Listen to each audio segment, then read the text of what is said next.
let me try this. Yeah, click on that one. That didn't work.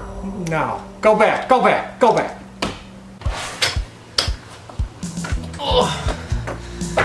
Oh, is it hot out there? Oh, is it hot? I need something to drink. Oh, look at this. Look what we got here. Little tub Q root beer. Oh, whoa, whoa. Little foamy there.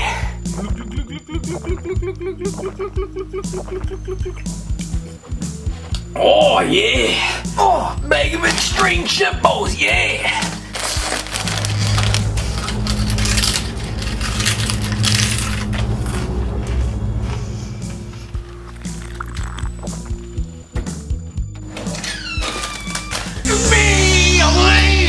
Whoa, watch where you're swinging that sody pop!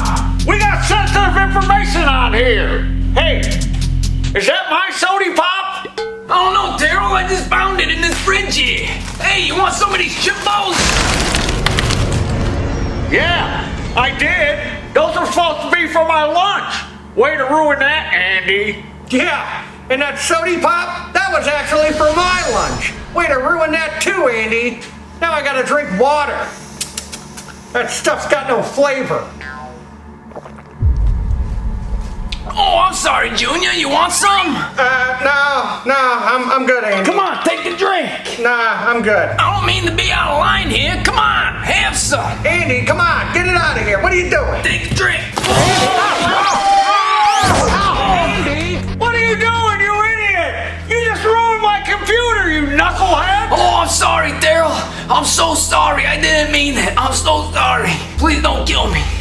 Give me one good reason why I shouldn't clobber you. Do it, Pa. No, I'll make it right. I promise. It was an accident, Taryl. Please, I'll make it right. Here, have a chip ball. Pterodactyl here. Today's how-to video is going to be on this here John Deere 345 with the Kawasaki FD590V. And what we're going to change out today is the camshaft, because this camshaft has got a plastic gear camshaft. Can you believe that? It's got a plastic gear. Now I thought the plastic gear was only in the John Deere 425 and the John Deere 445 models with the bigger FD620D, which is the horizontal water-cooled engine.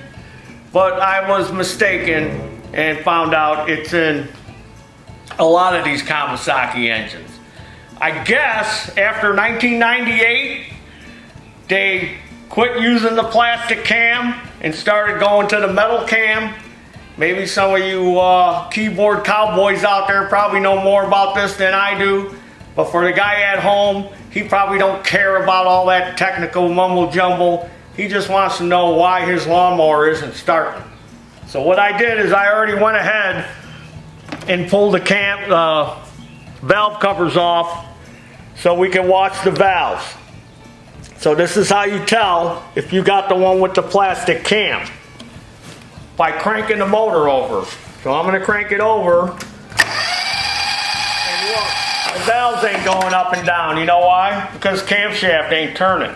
Because that gear is plastic and it's broken. So we're going to start pulling this motor apart. So I've changed the plastic camshafts on the horizontal version. I've never done one on the vertical. This is my first one, so bear with me. So first thing I'm going to do is take this cover off, because I'm sure there's videos out there where they just show you how to do the camshaft itself once you got the motor out. But hey, maybe you want to know, well, how am I going to get that motor out? Well, Taryl's going to show you. So one Phillips screw takes this cover off.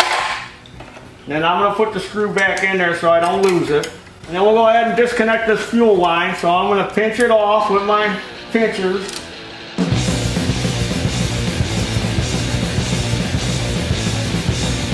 And with a 1/2 inch or 13 millimeter, I'm going to disconnect this.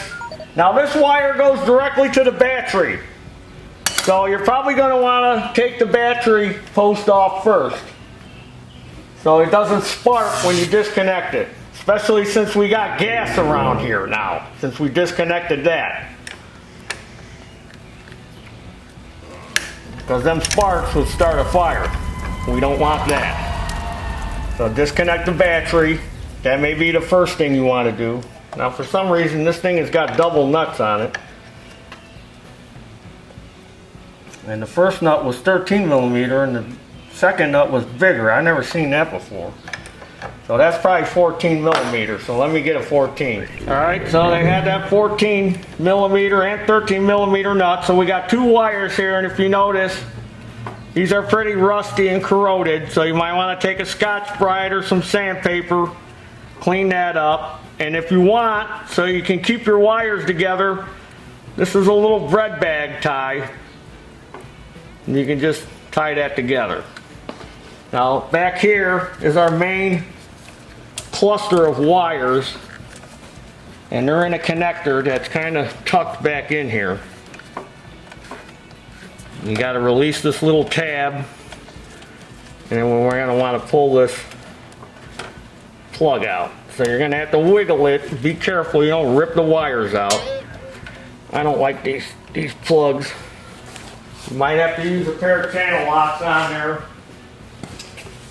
to grab it, because it's hard to get your hand in there. There we go. So that worked good. Wiggled it back and forth. And then here's our start wire from our ignition switch going to our solenoid. So we got all this connected. All this disconnected. Now we're going to disconnect our cables. And we're going to go up front and do all that. Now we're going to take this heat shield off here. There's a bolt in there. There's a bolt on the other side that had an additional shield like this, which I had taken off previously. I didn't show you me taking this off because it was in the way of the valve cover, but it was only 2 bolts. Pretty self-explanatory if you look at it. So again, 13 millimeter or 1/2 inch will work. And there's one in the front.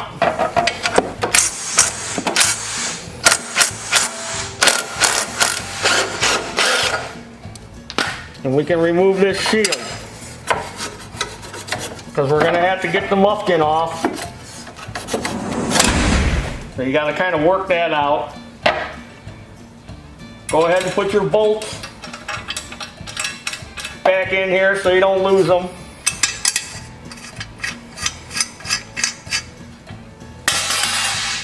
Now we can get to this cable, which is going to be a 5/16, or you can use a Phillips. So I'm using a Phillips or an 8 millimeter, which is the same as 5/16. So let's get that cable disconnected, and then as you can see, it's routed through here. These are a little tricky. I'm just going to pull it out. So we got that out of the way. So in order to get this, to wiggle this thing out, we're going to have to take off this front part too, because you might be able to wrestle it out without taking all this off, but you might as well just take it off. And as you can tell, this one's all busted up here, which is pretty common. A lot of times this part is gone.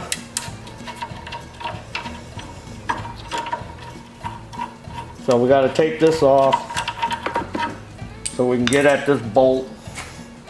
1/2 inch, 13 millimeter.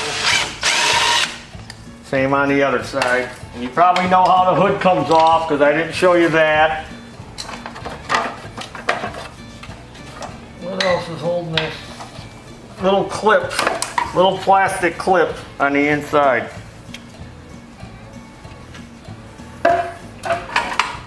There, got that off.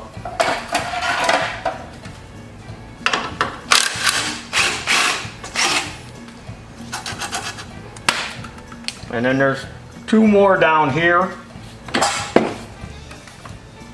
which I'm going to have to use a 1/2 inch wrench on.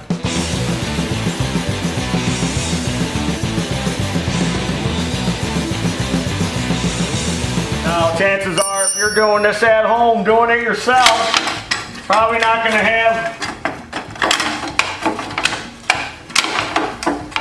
an engine puller. You have access to one, you might want to get it when you go to pull the motor out. And again, let's put our hardware back in so it's easier to find when we go to put it back together. But if you don't have an engine hoist, then you're probably going to want to get somebody to help you lift this engine out when it gets to that point. All right, they routed, this is for the headlights, they routed that through here, so we're going to want to take that out if we can. It looks like it's kind of wedged in there.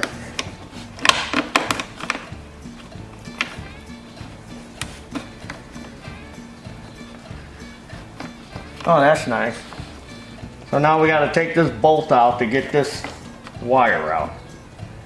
12 millimeter on that. I should have that over here. Yep.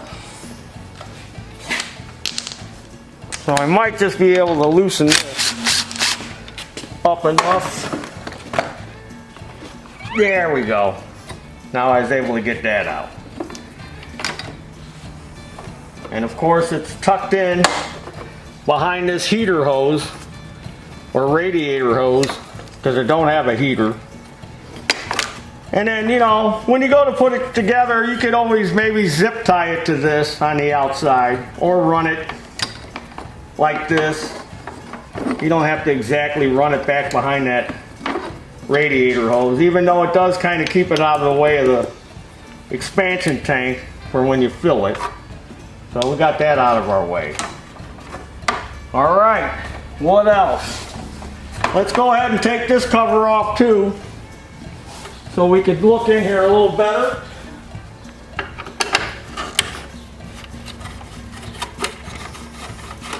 Phillips again. Here's our battery cable that we disconnected. Get that out of the way. Put the screw back in. Here's our little electrical board. All right. So it looks like we do have a couple of wires down here. They're ground wires, probably hooked to one of the engine bolts. So it looks like everything we got that has to be disconnected up top is done. Now we need to jack it up, go underneath, drop the PTO clutch, take the belts off. As you can see, the deck is already off, so you're going to have to take your deck off. And then we'll unbolt the motor and see if we can wrestle it out of here. So we need to disconnect the wire that goes to the PTO clutch, and as you can see, it's zip tied to the frame. So we can cut that first. And then there's usually a little tab on here, but it looks like it's already been broken. And then disconnect the clutch. And then 5/8 bolt.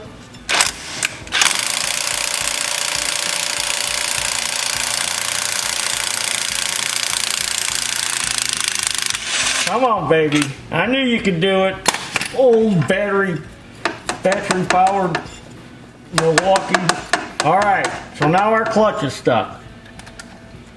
So let's take everything off the bolt and let's put the bolt back in and let's thread it in quite a few threads. And then we're gonna try to tap on the head of the bolt with a hammer and see if we can get that clutch to come off. If not, I'm gonna have to use an air hammer on it.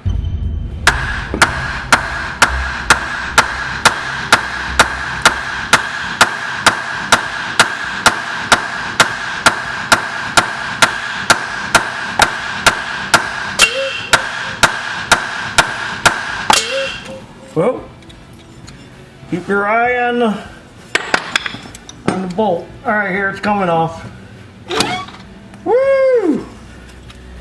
Now there's a little spacer up top, so make sure you don't lose that. Let's set that out of the way. Now our belt is tight all the time. I have the brake on right now, and it's not loose. So this spring doesn't really have a lot of tension on it. you could probably pull it off. Whoop. If you're strong. Ah, there we go. And that'll take the tension off the drive belt. And we might be able to walk the belt off. There, we walked it off. Now we got to get this pulley off. So again, let's try tapping on it with the hammer and pulling on it.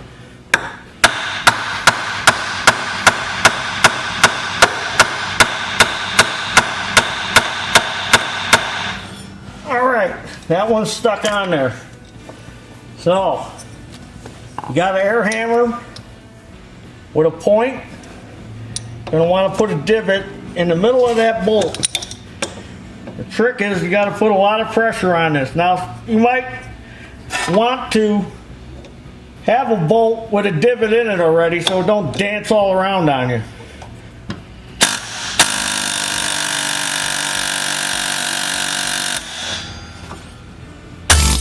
Like that, because you got to put a lot of pressure on this thing.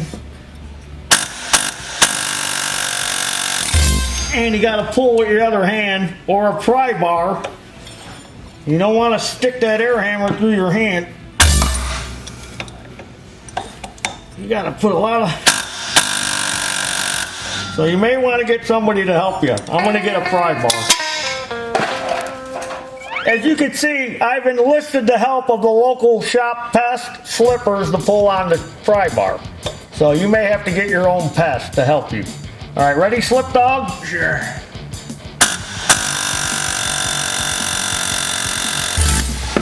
Whoa, what are you doing over there? Well, I mean, you got to hold a lot of pressure on these air hammers. Whoa, little dude. And also, spray lubricant on there. Now, I should use a shorter bolt, would be better, but this is a metric bolt and I don't have a short one.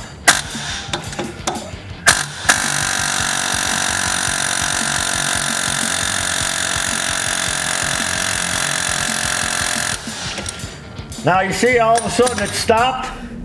That's because of the air hammer. Take that out, Slip Dog, that pry bar. I can feel it moving. That's because the air hammer, when it slipped off, it put a couple of dings on here. So now I'm gonna have to get a file or a grinder and grind that little ding off of there, because that's what's keeping it from coming off all the way. So be aware of that in case you're doing this and it slips off. And we're gonna spray some more lubricant on there.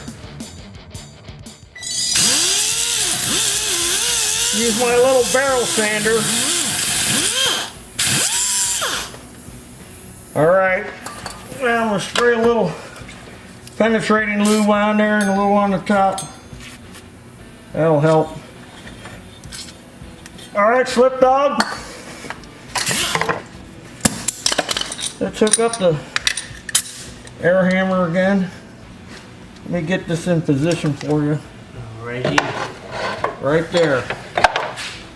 You gotta pull up on it with all your old man strength. Alrighty. Alright, here we go. I got my shoulder way into this air hammer, pushing a lot of pressure on that bolt.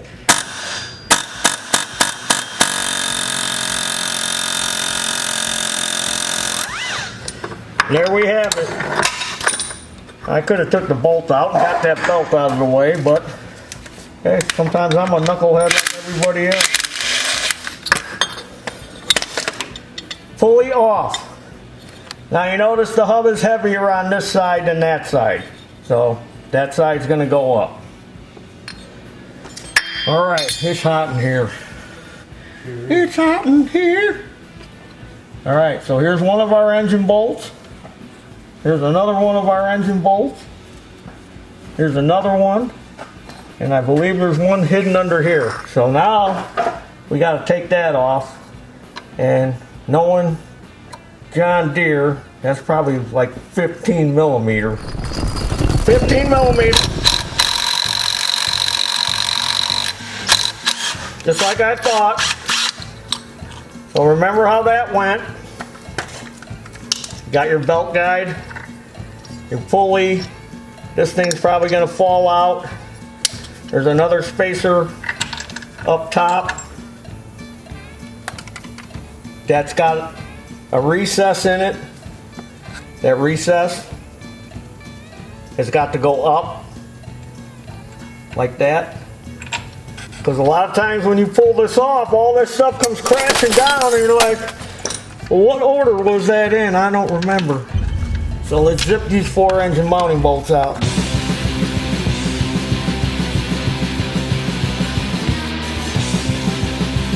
Now this one was extra long, and I think there was a nut on top, and that's where those 2 wires went. We're gonna have to bust that one loose. But if you notice, out of the 3 I already pulled, 1 is extra long, and that's the one over here, which is by the dipstick. And I'm pretty sure there was a nut on top holding 2 ground wires to it. Now, that might be a pain in the keister to try to get back on there when we go to reassemble it. Just remember, if it is hard to get at, they're ground wires, you can really ground them to anywhere on the frame. They don't have to be grounded to the motor, because the motor's already grounded. So now, I'm gonna have to get me a short extension and a socket wrench and try to break this one loose, because my little impact ain't doing it. Okay, I busted that last one loose with just a 1/2 inch socket. I could have used my 1/2 inch impact on it, which you could do, but you know how to break bolts loose, I would hope by now. So I got it off our jack and got our jack stands out from under there. I forgot to mention that, you know, when you jack it up, put jack stands under there for safety. I don't know why I have to mention that to people, but if you're laying underneath something like that, you better hope it don't come falling and crashing down on you, so you should make sure it's safe and sturdy. Alright, we should be ready to wrestle this thing out. Slip dog! Slippers! Yo, what's up? Quit messing around with that vintage motorcycle and get over here.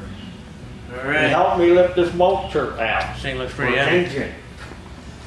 Got everything disconnected? I hope so. We'll find out.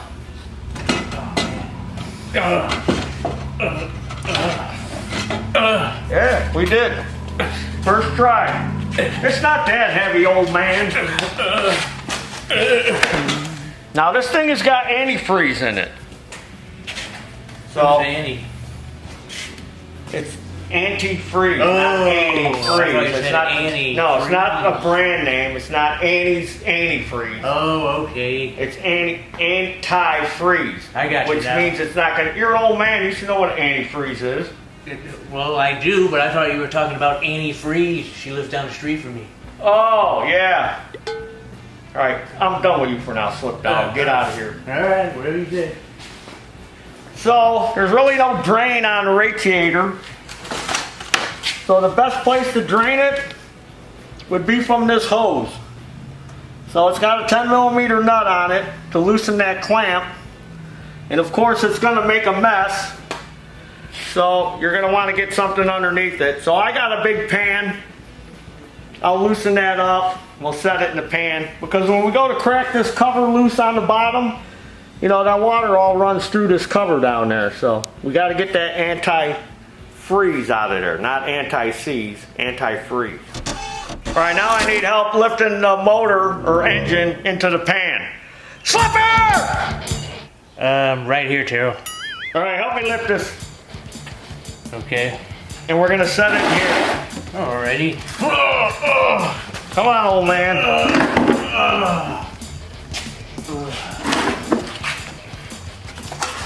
Here's our hose. And of course, like I said, it's gonna make a mess.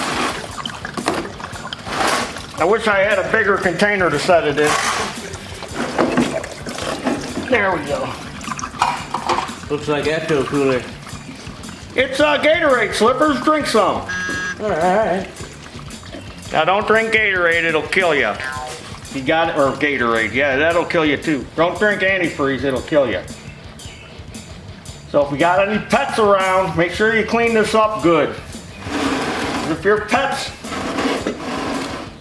like Muffkin and Blade Man, they're in the house, so if they were here right now, they'd be lapping that up.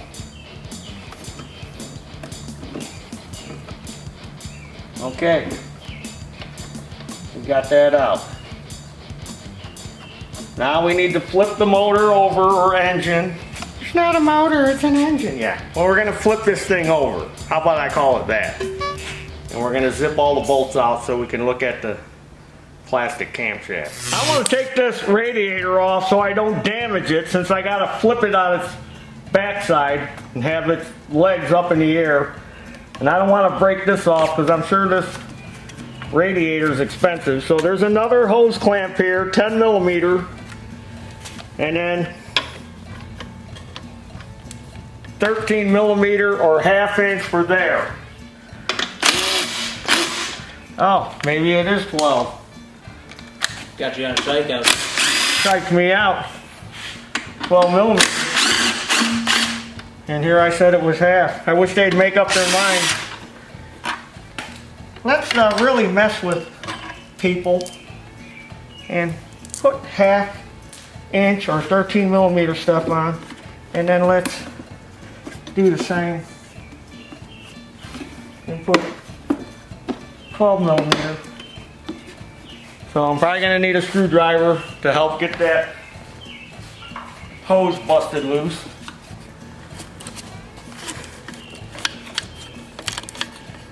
There we go.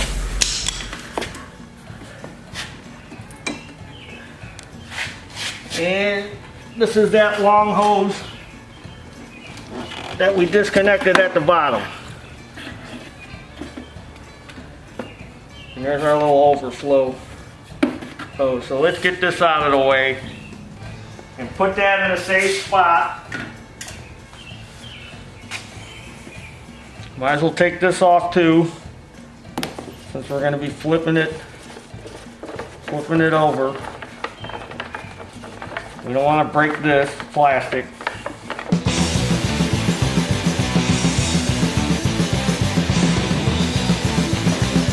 There we go. Now we can flip it up like this and drain more antifreeze all over the ground. That was in that expansion tank. Luckily I got one of these mats. Here, we chase that guy. Come here. Come here, you antifreeze. Lucky I got these gray mats that soak up that anti-freeze. Now I left the oil in it because we're going to have it flipped over. That's up to you if you want to drain the oil.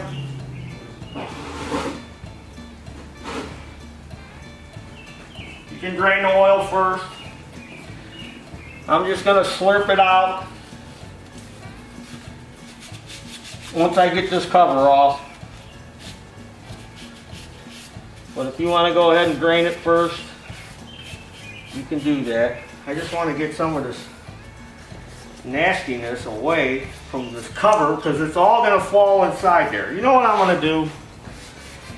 I'm going to take this thing outside and I'm going to give it a quick pressure wash, and I'm going to get all that nastiness off of there.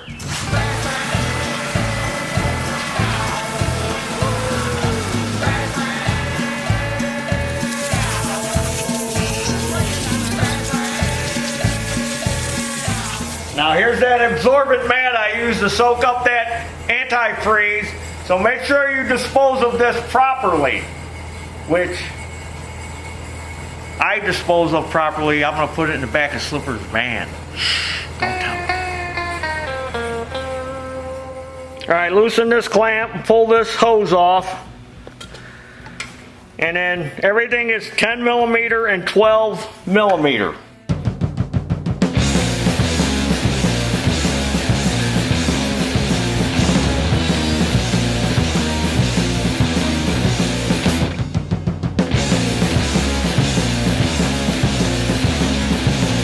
A little tap. Oh, got to get that key out. Where's my side cutter? Oh, look at how nice. Look at how pretty. Look what it did. Now, if you notice, this gear was for the water pump. And that went on here to spin the water pump. and that shattered. And I forgot to order that part. I got everything but that, so I'm gonna have to order that. Because I forgot that it takes this gear out too, because I haven't done one in a while, but that's no big deal. That's why we got paws on there. But look at that, isn't that nice? Isn't that a great design? I know a lot of y'all watch my videos and you're like, Taryl, I can't believe you're replacing that Honda engine with a Briggs engine. I can't believe you're replacing that Kawasaki engine with a Briggs engine. Yeah, well look at this. This is high quality right here. Plastic camshaft. Boy, whoa, that Kawasaki, boy, they got it going on. Yeah. You know what? All these engine manufacturers, they all got their downfalls. There's not one that's better than the other. You know why?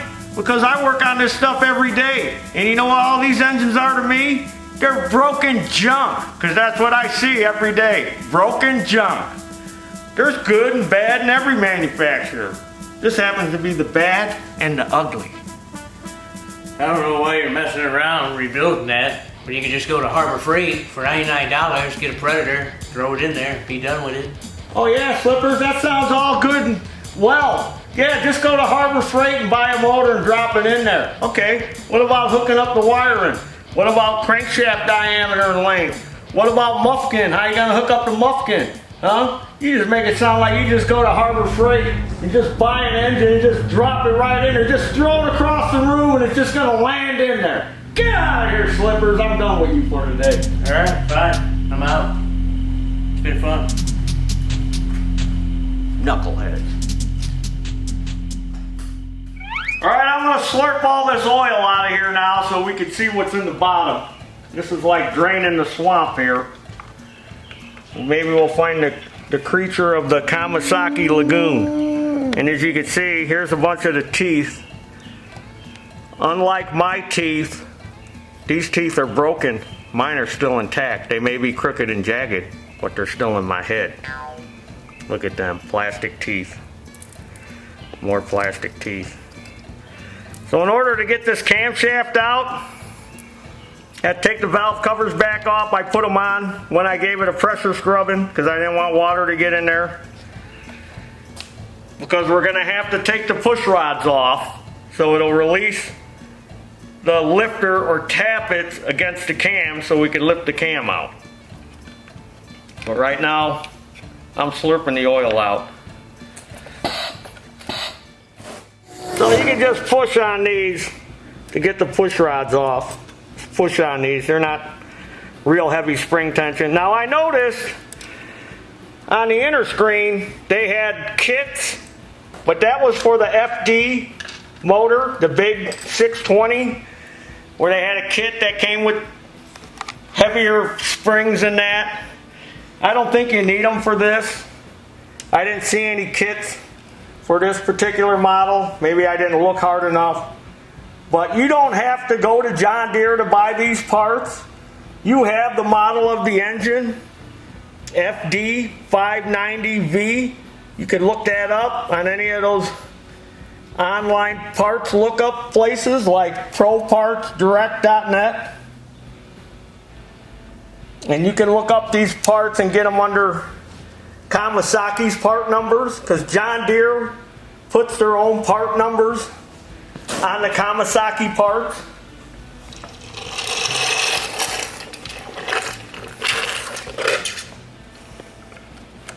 So yeah, there's more creatures in the Kawasaki Lagoon down here. So we're gonna want to get all them broken teeth out of there. Let me get my push rods out of here. And if you notice too, see, these are adjustable lifters. So when we put the new cam in, we're gonna have to check our valve clearance again, just like we do on the other ones. So now I should be able to lift this out, hopefully. Lifters may be stuck against it. There we go. Had to give it a Wigglesworth. So you can push your lifters out of the way now. Here's for our governor.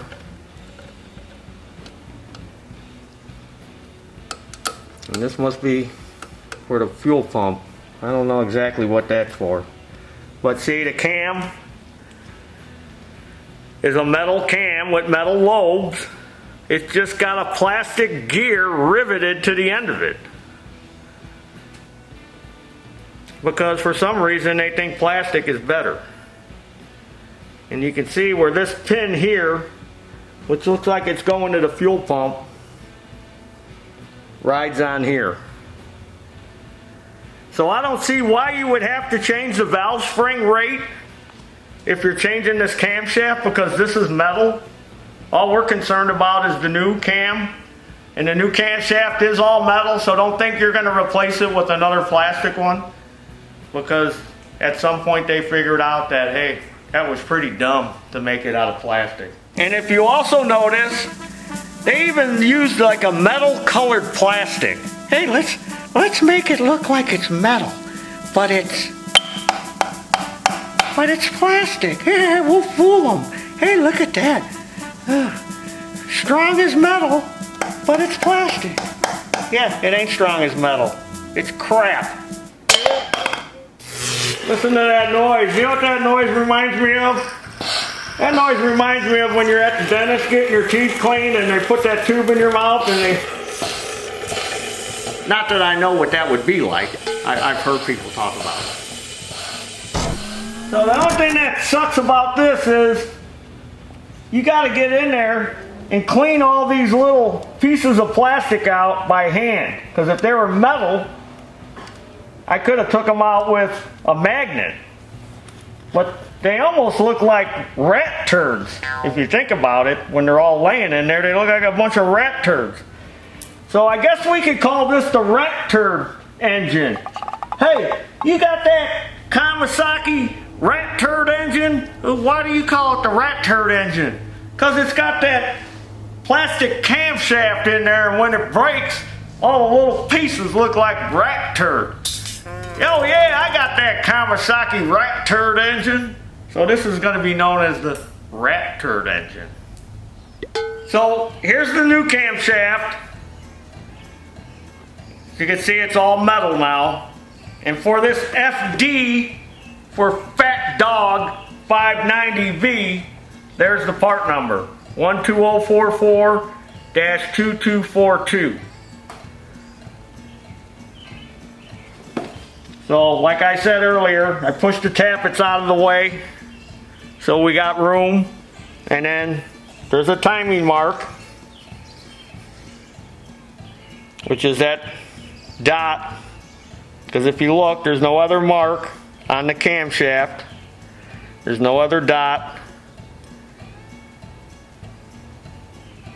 And then we got to find the mark on here, which is right there on a tooth. So we got a tooth and a space, just like my head, where my teeth have spaces in them. So when a doctor or dentist pulls my teeth out, he's got to retime my teeth. He's got to put a tooth next to a space. Another way you could tell is it lines up with this keyway. The dot and the keyway line up. So you're going to want to spray some gel lube or put some motor oil or some assembly lube on all these lobes. So we're going to go ahead and do that. Now you can buy this gel lube at our web store, TarylFixesAll.BigCartel.com. This is good stuff. It's good sticky stuff. I already sprayed it on there and it sticks to the part you need. And that's what you want. You want that lubricant to stay on there. Plus this lubricant has many other uses other than just for assembly lube. It's a good lubricant, multi-purpose lubricant. So I loosened up the bolts on the fuel pump so we could push this rod back. And then there's our timing mark like I mentioned earlier. So now we can drop that in. There, now it's in. and our timing is correct.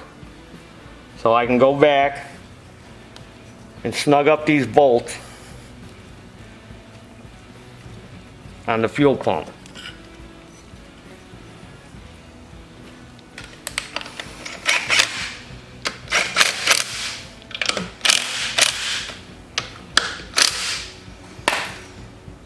Now, you can put your push rods back in if you like, but you're not going to want to set your valves yet. And you're probably wondering, well, why can't we set our valves yet? Because the other end of the camshaft is not supported by the cover.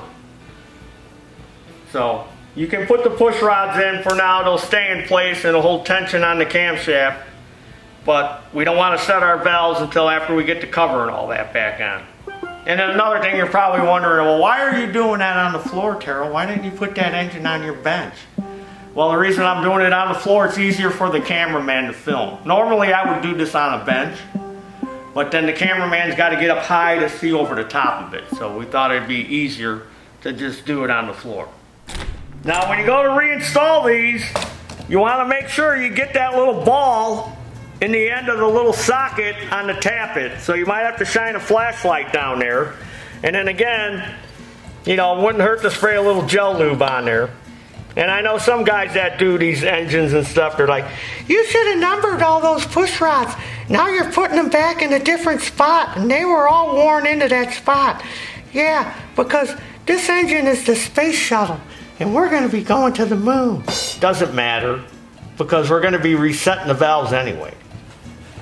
So who cares? You should have numbered all those. You should have marked them all. Now, what? Explain to me. I like how people just blurt things out in the comment section, but don't explain anything why. And then do the same to the other side. We got the rest of our gaskets now. And remember I was telling you how John Deere will put their own part number on the Kawasaki part? So look here, you can see they put a sticker over this gear, this water pump gear. So there's the John Deere part number, and there's the Kawasaki part number. So that's what they do. See, they did it here too. Threw a sticker over the Kawasaki number so you can't see it. But there's the Kawasaki number. They must have upgraded the gasket because it's got an old number. This is the old number and this is a new number. John Deere number. There's that little O-ring, same thing. There's the Kawasaki number, John Deere. For this 590. Now I thought I ordered every gasket. I was positive I ordered them all, but this one's missing. So we're gonna have to use this one over. But in case you need to know the number, there it is. There's the old number. That's the new number. So we'll put some sealer on there and we can use this over. It's not tore, so that's okay. We could use it over. So this rat turd engine, the cover now, the sump cover, look, see we got more rat turds in there. And then we have to clean this gasket off. And if you notice, this O-ring here is stuck to the cover and it's all flat, but we purchased a new one. So that's the next thing you're going to want to do. Clean off all the gasket and get the remainder of all from the rat turd camshaft. You want to get all them pieces out next. So since we got it apart, I'm going to replace the oil seal too on the sump cover. And that part number is 92049-2112. Because I got that right from Kawasaki. I didn't get it from John Deere, but I had to get some parts from John Deere. So get in there with a screwdriver, pop it out, and then we're going to want to clean in there and make sure that oil passage is clear. And we're going to take our new seal and we're going to lightly tap it in with a hammer. So I always like to get it started like at an angle and always tap on the edge of the seal. And always pay attention to when you pop the seal out where it was at, because you know some seals got a shoulder where you can drive it down to that shoulder and it'll stop, and some don't. So this one was flush. This one was pretty much flush with the cover there.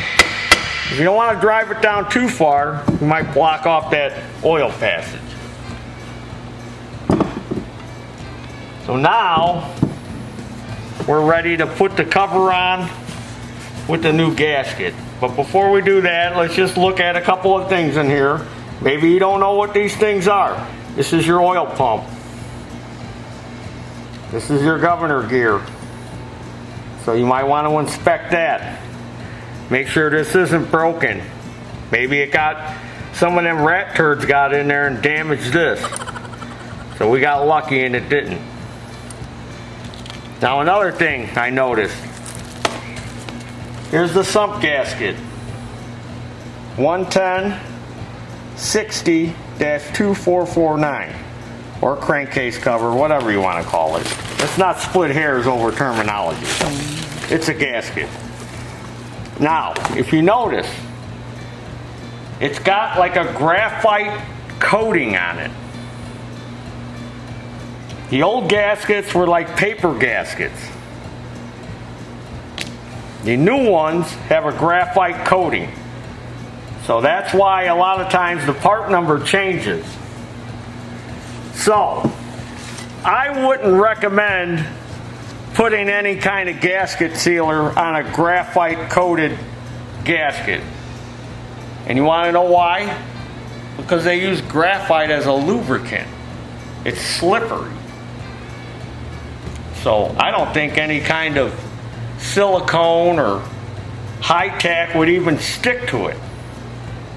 So you're not really supposed to put any kind of sealer on it. So remember that, graphite, they use it as a lubricant. You can buy graphite in a spray can as a lubricant. You don't believe me, check it out. So we want to make sure we got all that old gasket material off. And I noticed that I must have missed a couple spots that are coming off with my fingers.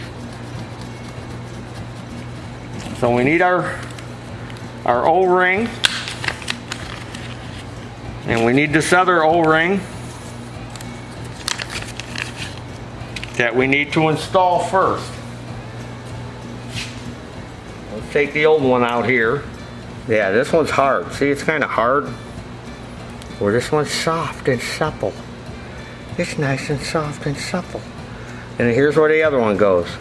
In there. Because that's a direct passage to the oil filter. Right there. And then I see I missed a little of this. So I'm going to take a Scotch-Brite pad and make sure this is all nice and good. Make sure your locating pins are in this part of the engine, because that's what holds your gasket in place. And then you're going to want to put a little bit of lubricant. And I'm going to use the gel lube, which we sell at our web store. This is good stuff. I'm going to put some of that on the lip of the seal. Just a little bit. Wipe it around with your finger. Now this, you may be looking at that. You may be saying, Taryl, you didn't clean that out very well. That's something from the factory. I don't know what that is, but it's in a couple of spots. That's something they put on in the factory. I don't know what it is. Ain't gonna hurt nothing.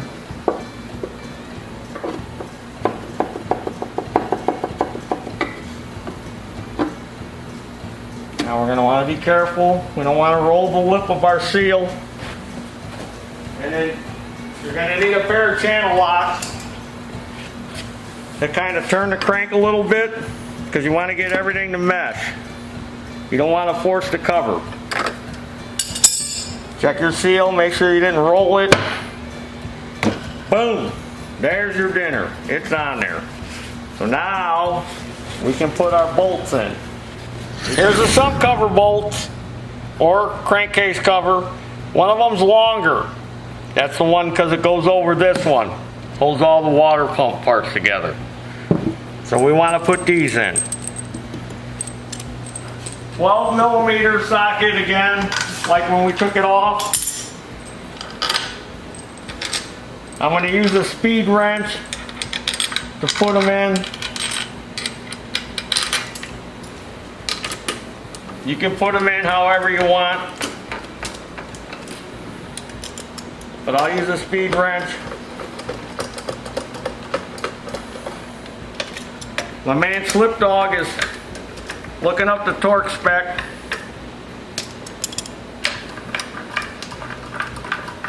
But like on anything, if you don't know the pattern, just go jump across. You're not going to hurt nothing, and go gradual. Like I always say, just a small engine, not the space shuttle. You just don't want to hammer down one bolt at a time. You could warp the cover. But for now, we're just going to put all these in.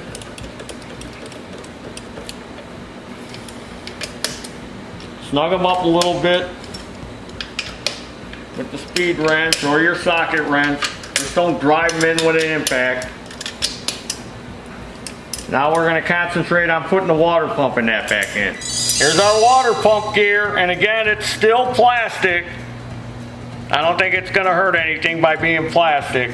Otherwise, they would have changed it. It only goes on one way, and you know that because of that with that pin. So stick it on there. Fits pretty tight. Make sure it goes over that pin. Then again, we got another graphite gasket.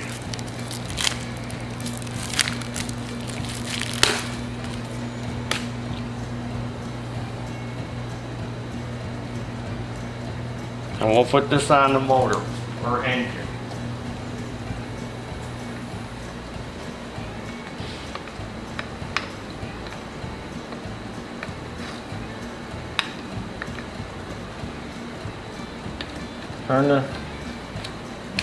Turn the water pump fan a little bit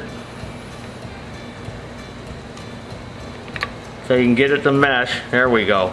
Now it's down. Now, like I said earlier, I forgot to order this gasket, or there was some snafu and we need to use it over. I'm sure the new one is graphite too, so I cleaned it real good with some carb spray or brake cleaner, and then I'm just going to apply a very thin coat of black silicone. You can use whatever silicone you have available. But a very thin coat I'm going to apply all the way around. And then I'll let it kind of get a little tacky. I'll let it set up for a little bit. And then we'll put that on, and it should be fine. It shouldn't leak.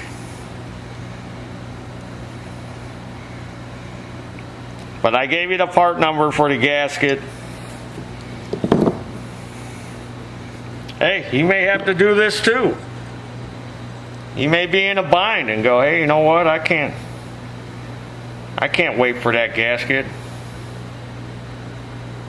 Is there something I can do, Taryl? Yeah, I'm showing you right now. You can do this.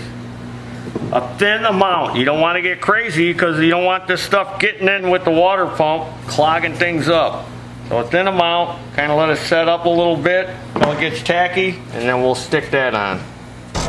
So here's our bolts that hold this water pump assembly on. You got 3 that are this size, you got one that's this size, and one that's longer yet. Pretty easy to figure it out, but I'm going to show you. Put those 3 there, this one here, and the very long one goes here, and then this was that last sump bolt. Now some of you may be asking or thinking, well, should I Loctite the bolts? If you want to Loctite the bolts, go ahead, but I would use blue Loctite because that's removable. There hasn't been any issue with these bolts loosening up, so I don't think there's any need for Loctite. But if you want to put Loctite on there, that's quite all right. So the torque spec on these big 12 millimeter sump or crankcase cover bolts is 15.5 foot-pounds or 186 inch-pounds.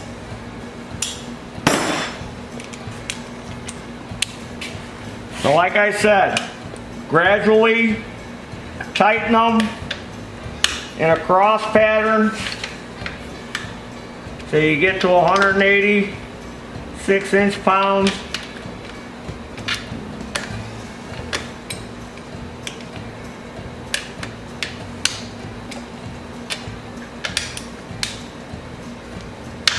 Do a gradual tighten on them. Just as long as you keep going in a cross pattern.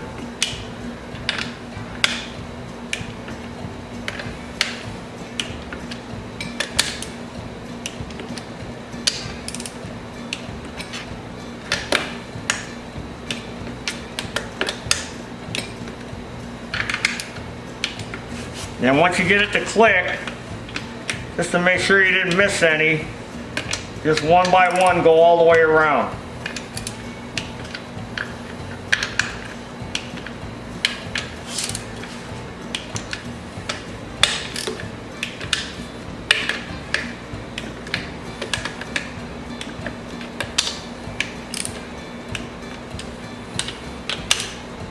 Okay, now we can tighten those down.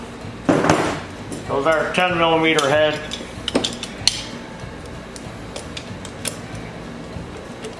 I'll just speed wrench them down.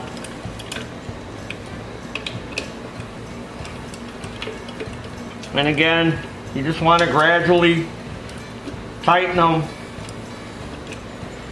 You don't want to go crazy. I couldn't find the torque spec on these.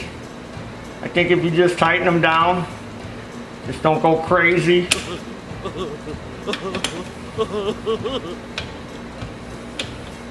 I usually just tighten them a little bit until they feel like they just want to stop moving without.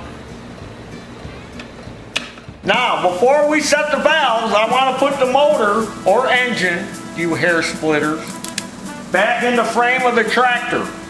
And in order to do that, I'm going to need the help from our shop pest, Slippers. Slipper! Come over here and help me put this motor in. Okay, Taryl. Oh, seems heavy. Yeah, don't hurt yourself. Watch that wire.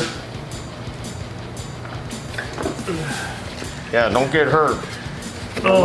The workman's comp office is underneath that pile of scrap out in the back. Oh, my back. Now we gotta lift her up. Get the muffin in there. Alright, now we gotta drag it back. Ah, there we go. Look at that. Alright, Slippers, thanks for your help. Yeah, no problem. Go back to whatever you're doing. Looking at some of these business cards over here. So I want this hose out of our way. It'll be easier to set the valves now. So this is the way I set valves. And a lot of people go, oh, you're doing it wrong. You're doing it wrong, Taryl. And I'm going to explain to you why I do it this way, and it'll make sense to you. I turn the motor over until one of the valves is fully open. So you ain't got to sit there and guess that it's at top dead center, both valves closed. And the reason I do it that way is because you got this. This is right here like this. Got all this area here that's not going to be open in the valve. So what difference does it make? if I do it this way or you do it the other way. This is the area here where there's no tension on the valve or on the tappet that's pushing on it. Does that make sense? It's easier to do it this way. So the valve clearance on this water-cooled 590V is 10/1000ths of an inch. So I got my 10/1000 feeler gauge, and we want to check them. And that's pretty tight. That's a good 10 right there. All right, so we don't have to set that one. Then turn it over until this one's fully open. Right there. And then we're going to check this one. Now this one's sloppy. This one's bigger than 10. Now these nuts on the Kawasaki are 9mm. That's that 9mm wrench that you got in your toolkit that you've never used. Guess what? You're going to use it now. You got all those odd metric wrenches in there. So you loosen the nut, then you turn this in till you get a little drag on the feeler. Then turn the nut in, tighten it, and see what you got. So that's a little tight. So if it's a little tight, back it off.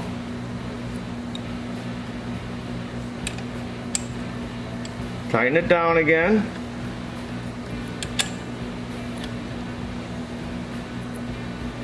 Because a lot of times when you tighten the nut, it kind of moves everything with it. So that feels good right there.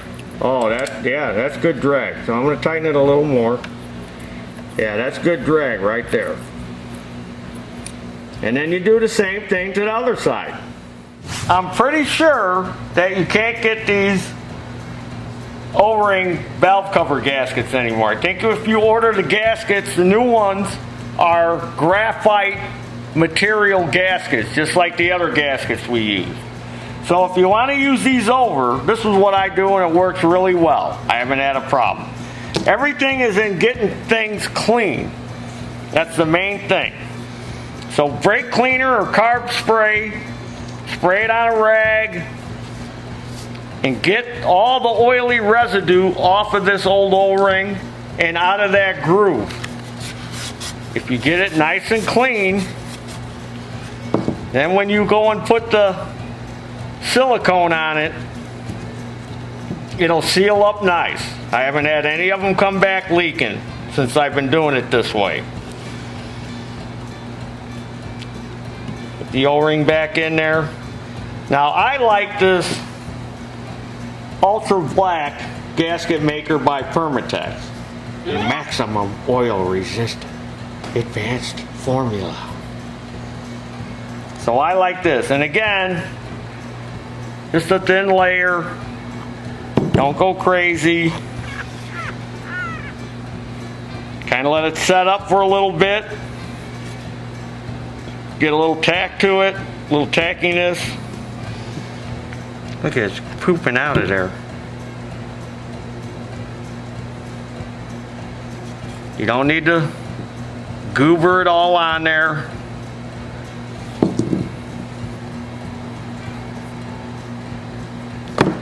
And this works really well. I haven't had any of them come back because these things always come in leaking. I've probably done this year, I think this is the third set on these water-cooled 345s. Worked on a few of these this season.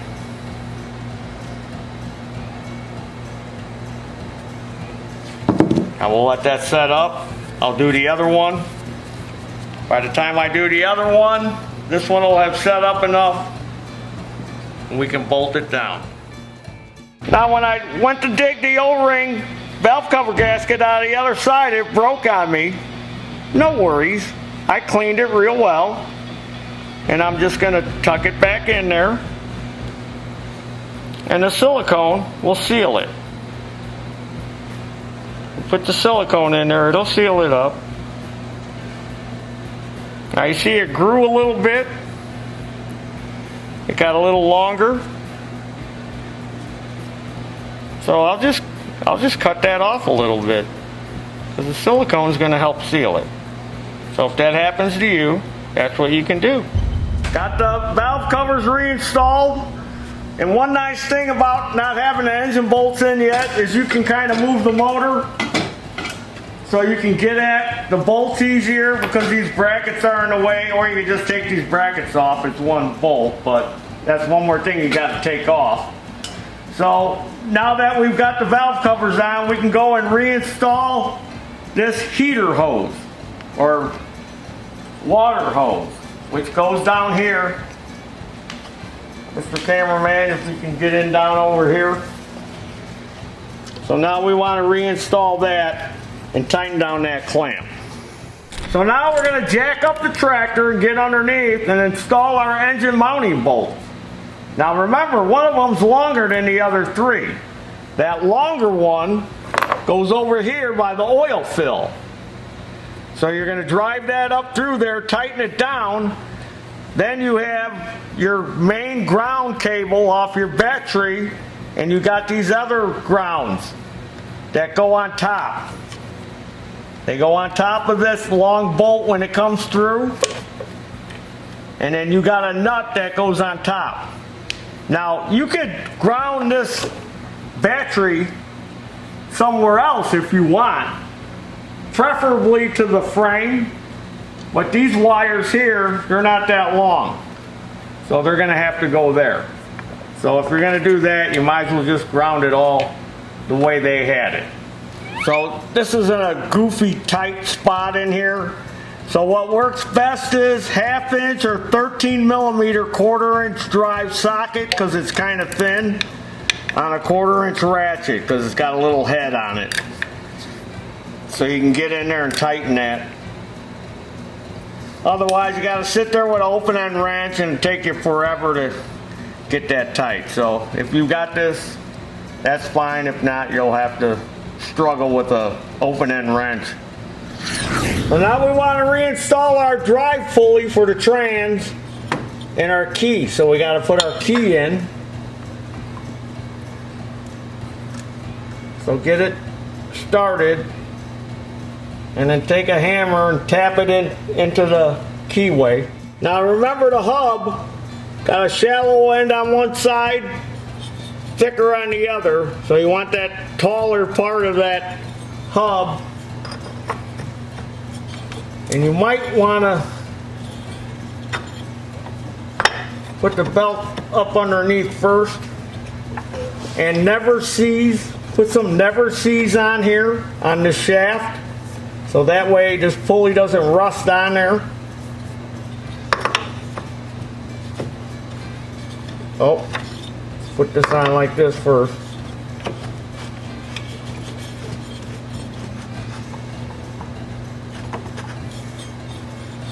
So that way it makes it a little easier to get your belt on. Alright, so now we're on like that. So now we need to reinstall this idler pulley. So you might as well check it since you got it off. Make sure it's good, not making any noise. Check all your other pulleys.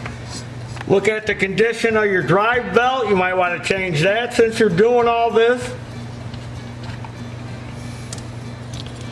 So remember, we've got this sleeve that's got a recess in it, and that goes on first.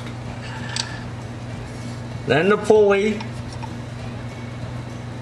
Then we got this spacer, this shoulder spacer.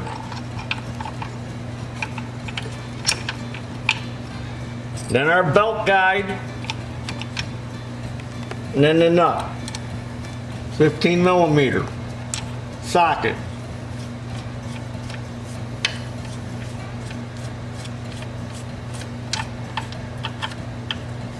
You want that guide right here, straight across, so it's not interfering, because we got to put that spring on to put that tension on. So now we can go ahead and tighten that up. Now it's going to want to walk on, may want to walk on you a little bit, so you might want to put it a little bit ahead. You tighten. it'll move to the position you need. And then here's that spring. And with brute strength, you gotta hook it onto here. Don't get your finger caught in there. It looks like a big spring, like it's gonna be tough to pull, but it's really not that bad if you get in the right position to pull it. Now you see what I did, I got it on there. All right, now we wanna put our PTO clutch on. And again, like I said, you know, never seize the shaft.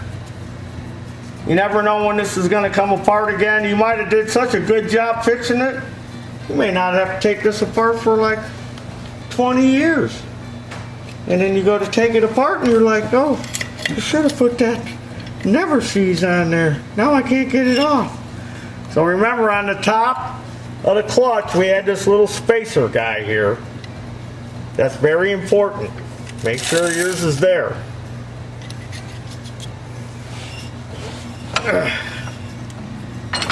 And then we want to look on here to where this is our anti-rotation part. So we want to look on the clutch to see where that was wearing, and it looked like it was wearing right here on this one. Yeah, you can see where it was wearing on there. So we know the clutch is going to have to go on like this. That's why we always do the lawnmower detective, because that's what you got to be, a lawnmower detective. So we got to get the keyway lined up. That's the tricky part, holding this thing up, getting that keyway lined up, and shoving that thing on there. Come on, where you at?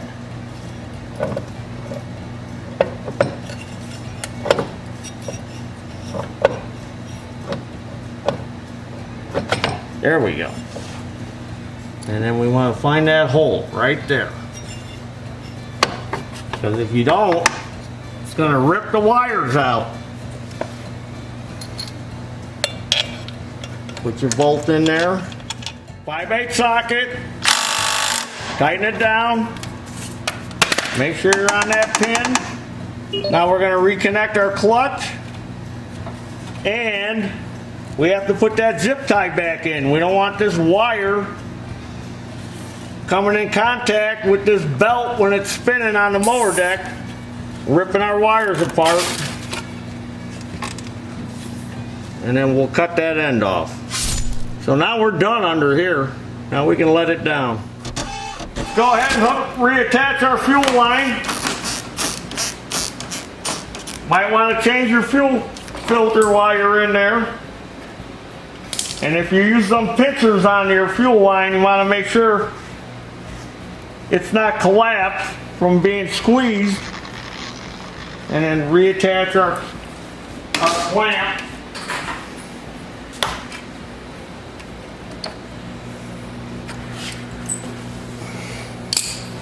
Now we can hook up our wires down here, our positive wires. They had two different size nuts on here. Yours may have it, maybe it don't. They're all different. I don't know why we need double nuts on here, but that's how they got it. Now this stud here on this starter was all boogered up. I was fighting this nut to get it on there. So I took it's 8mm, so I took an 8mm tap and I tapped out the nut, but the threads on here were all boogered up. So you all like tools and stuff. Maybe you don't know about these die nuts, they call them, or they call them rethreading dies or rethreading nuts. So I got a set in standard course. Here's a set of them. They come in handy for rethreading bolts if you want to save them. This is a set of standard fine thread. I got these from the Matco guy years ago. And then they make them in metric too. So I got a set of metric ones too. But these come in handy if you want to rethread stuff. If you don't have a tap and die set, can buy a set of these nuts. I'm sure they're on the inner screen. I'm sure you can buy them pretty cheap. So what I'm going to do is, like they do on most solenoids, I'm going to put that big 14 millimeter nut on there first. Tighten it down. Because I'm pretty sure this is the way it was supposed to go. I can't remember if this is the way we took it apart or not. And then we're going to put our wires on. Then they had a flat washer and a lock washer, and then they had this flange nut.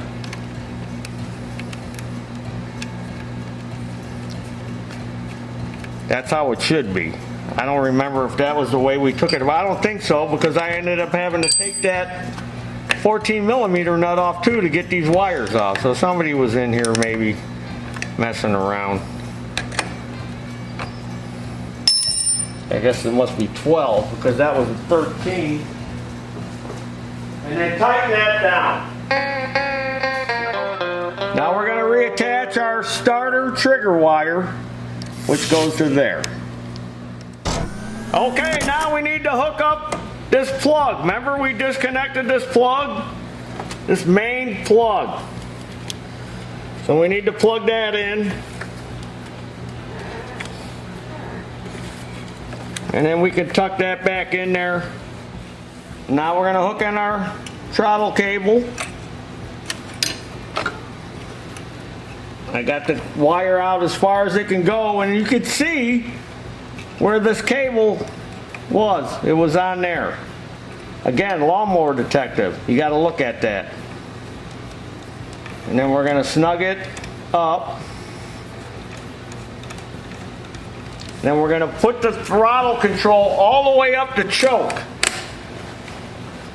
And then we're going to pull on this to make sure we got full choke. So I'm pulling up on the throttle lever as far as it'll go, and I'm pulling back on this. And if you notice, see, that's kind of lightly colored where that was behind the clamp. So this thing may not have been getting full choke. And we're going to tighten it down. Then we're going to check it. We're going to go to slow.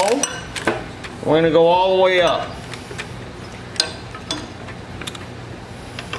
I'm going to loosen it again just to make sure. Oh, there's full choke. All right, I didn't have it pulled up far enough. Now we're going to pull on it. So yeah, it was. It did. It was right. It fell right into where that was. So I just didn't pull up on it. But that's what you want to make sure. You got full choke. There's the click. So that's how you do that. All right, now let's move on. Let's get this thing done. So we're going to remove these 4 bolts that we put in there for the radiator. Get that inserted in there. And then come over here, Mr. Cameraman. So we could tuck this hose. It's got to be tucked into there. There's a little spot for it on that expansion tank. And then we want to put it on down there. So let's kind of move our clamp so we can get at it from the front. So we can tighten that down. And then we're going to want to tuck our hose, our overflow hose. And I want to tuck that over here down into this little openings. So in case it overflows, it goes on the ground. And then we're going to zip tie our headlight wire to here. Or you can run it behind there if you want again. I guess we could do that. That'll help. Since we got the radiator off, there we go. I got a super long 3/8 extension so I can get in there. 10 millimeter. Tighten that clamp. Don't go crazy. What? Make sure it's tight. Then I'm going to come up here.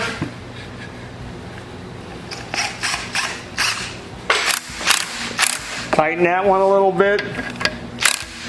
Just till you hear the impact. Or you might be tightening it by hand. Alright. So now I need to tighten these bolts down. Those are 12 millimeter. And we're gonna fill it with dinosaur syrup and some antifreeze. 12 millimeters. Don't go crazy. A little short spurt. Put a new oil filter on. We filled it with oil. And a lot of people don't know how to check the oil on these Kawasaki's. They have this little picture here, which is kind of hard to decipher, but this is how they want you to check it. You don't check it by putting the dipstick in and screwing it down. You just set it on top and pull it out, and that's how you check it. That's how you check it on all Kawasaki's. If you put it in and screw it down, you're losing that much, so your oil is going to be a little low. So if you study that little picture, you'll notice that they show it just sitting on top of the threads, not screwed down. Kind of weird, ain't it? But that's how they want it done. Now all we gotta do is put antifreeze in it, hook up the battery cable, and let's see if this thing will start. I know one thing. Guy told me this thing ain't ran in a couple years, so I hope it don't need a carburetor overhaul. I better get a pump. Now this is 50-50, you want to mix it, just like you do your car. Half antifreeze, half water.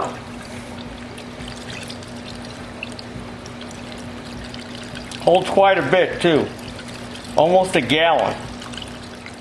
So this is one thing I do when I fill these, when I get it real close to being full, just to make sure there's no air in there, I kind of squeeze this hose.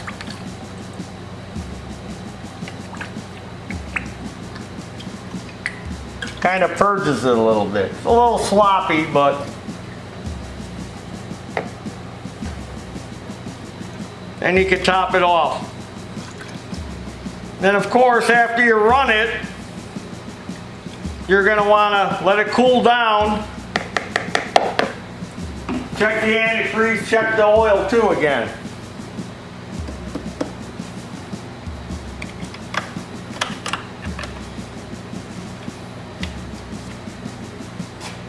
Alright, took up the battery.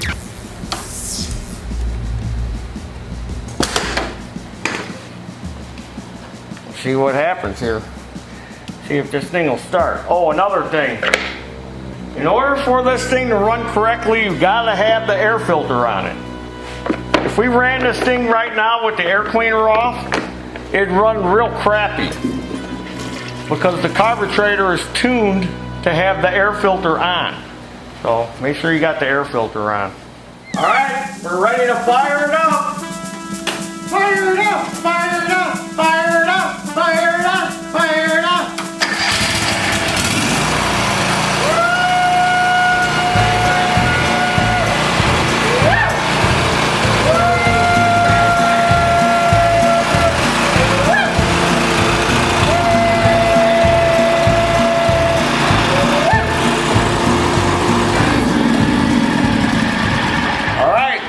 That's all there is to it. Placing that camshaft in this here Kawasaki water-cooled vertical 590V FD590V. So, subscribe to this YouTube channel. Watch our other videos, they're funny. Follow me on Facebook. Follow me on Instagram. Come on, follow me. And go to our web store. Buy some Taryl apparel so you look snazzy like Taryl. And as always, I love you all. No, I do love you all. And there's your dinner. Woo! Kawasaki water-cooled plastic camshaft replacement.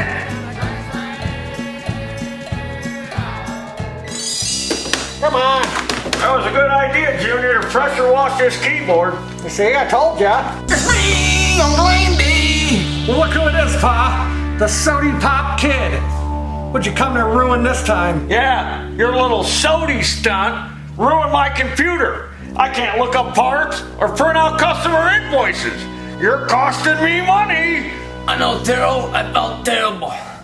So I told you I'd make it right. And that's what I'm here to do. Make it right.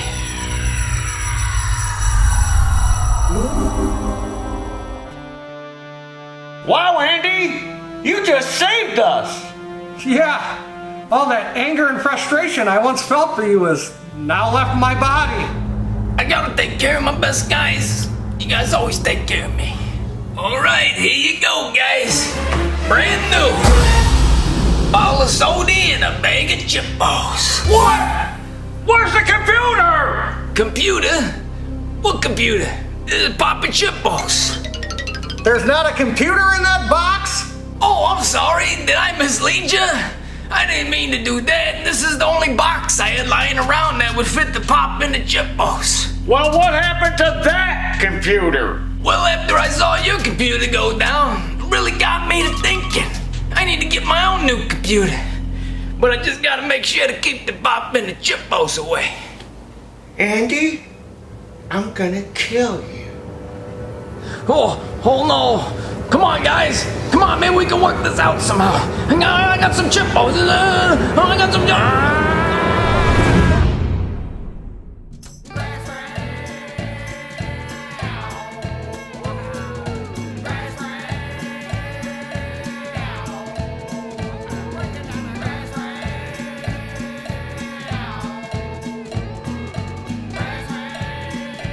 Well, look who it is. The Sody Pop Kid. Yeah, your little sody stunt. You're not gonna let me finish my letter. Okay. This is the only box I had laying around. I carried a Popo and a Chipos in. Popo. Yeah, what the f is a Popo?